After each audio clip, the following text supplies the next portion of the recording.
With more, I want to bring in Julia Manchester. She's a reporter at The Hill. She's in Westerville, Ohio this morning. Julia, so you were there. What was the vibe? What was your feeling about who was doing well last night on stage? Well, Marcia, the vibe was definitely that Elizabeth Warren had a target on her back, and she was the candidate to really go after last night. So this was the first debate she really came in being the front runner. So she was being a target of not only Joe Biden, but also the other mid-tier candidates that are looking to boost their own name recognition. We saw that Pete Buttigieg had a number of standout moments, and he continued his attacks on Elizabeth Warren's Medicare for All plan. We also saw Andrew Yang, a businessman, go after Elizabeth Warren on economic policy. So we definitely saw that Elizabeth Warren was the candidate to attack last night. And I think it just shows that the other candidates are very much aware of her front runner status. One other candidate that was very interesting in particular to see up on the stage was Tulsi Gabbard. Tulsi Gabbard also went after Elizabeth Warren, actually looked to draw contrasts with her, asking her questions on the stage even. Tulsi Gabbard didn't make the last debate. She threatened to boycott this debate. And I think, there's a sense that she's doing all of this definitely to raise her own name recognition and profile and really try to get up ahead in this race. So a ton of different dynamics on the stage last night. But the top takeaway is that Elizabeth Warren was the candidate to beat. Yeah, and Tulsi Gabbard lashed out at the media, including CNN, who were hosting and moderating the debates. That was kind of an interesting moment. Yeah, she lashed out at CNN and the New York Times, who were hosting and moderating the debate. And clearly, it seemed like it was some sort of a staged moment. Obviously, Tulsi Gabbard has gotten quite a lot of bad press for going to meet with Syrian dictator Bashar al-Assad, who is responsible for the deaths of thousands of his own people. And when she went to meet with him a couple of years ago, she didn't inform anyone that she was going. So ever since then, there has been a lot of skepticism towards her, and there's been a lot of skepticism towards her foreign policy as well. And we also saw that foreign policy, speaking of that, was a very big topic on last night's debate stage. And it was interesting to see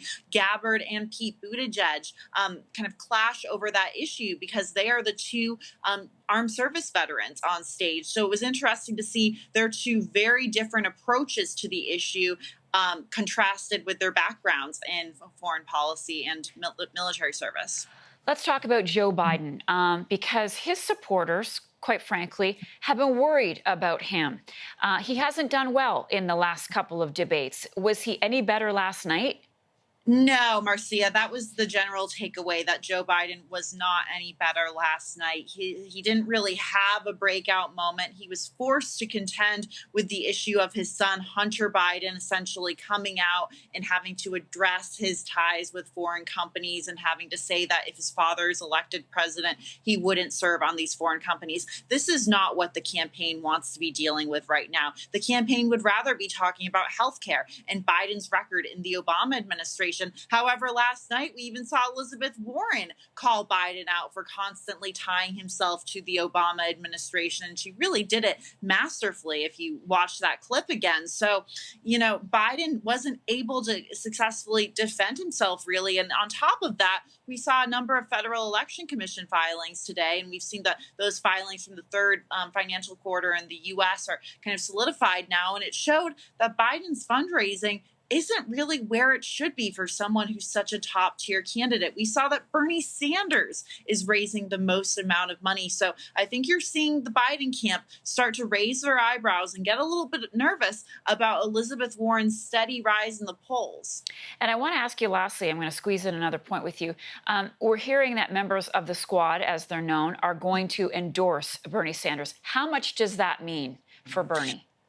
I think in general, endorsements we shouldn't put as much emphasis on them as we have in the past. I think voters make their own decisions, and I don't think voters necessarily make their decisions based on who their elected official is endorsing. However, with the progressive community, they may be the exception to that rule. We know that Bernie Sanders is the godfather, if you will, of Medicare for all and free universal college tuition. And members of the squad have very much rallied around those ideas and very much still made them relevant in the 2018 midterm elections when they were elected. So I think it is relevant for Bernie Sanders because he has been struggling to really keep his progressive coalition that he built in built in 2016 because Warren has cut into it. So I think this potentially could help him. However, I don't necessarily think it's a make or break kind of a thing. Okay, Julia, thank you. Great to see you. Julia Manchester, a reporter for The Hill. We'll see you soon.